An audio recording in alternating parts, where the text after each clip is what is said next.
Top quality और consistent performance के लिए सिर्फ सिल्वर पंप नाम याद रखना।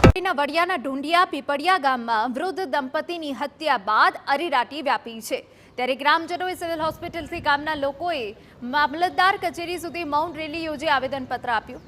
ગામમાં અવારનવાર ચોરી અને લૂંટની ઘટનાઓ બનતી હોવાથી લોકોમાં ભારે રોષ છે।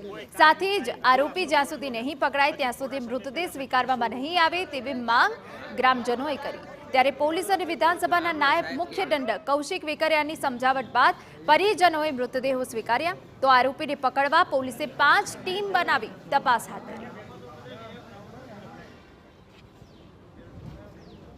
આજે બુઢા દંપતીને કોઈ પણ અહુરો તત્વ એને આજે આ ગઈ રાત્રિને આગલી રાત્રિએ એમનો ખૂન કરી અને વૈયા ગયેલા છે, અથવા કોઈ ચોરીને ઈરાદે આવેલા હોય છે।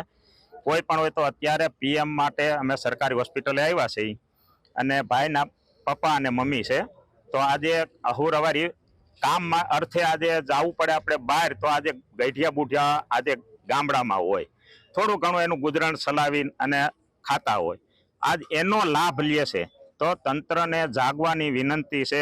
જે પણ જરૂરી પુરાવા છે, જરૂરી પૂછતાછ છે, જરૂરી માહિતી છે, તે માહિતી મેળવવાની કામગીરી પૂરા પરિશ્રમથી કરી રહ્યા છે। સાથે સાથે અલગ અલગ ટીમોને અને ટેકનિકલ એક્સપર્ટને, એફએસએલને, ડોગ સ્ક્વોડને આ ઘટનાના જે અંજામ આપેલ છે તે આરોપીને પકડવા માટે કાર્યરત કરવામાં આવેલ છે।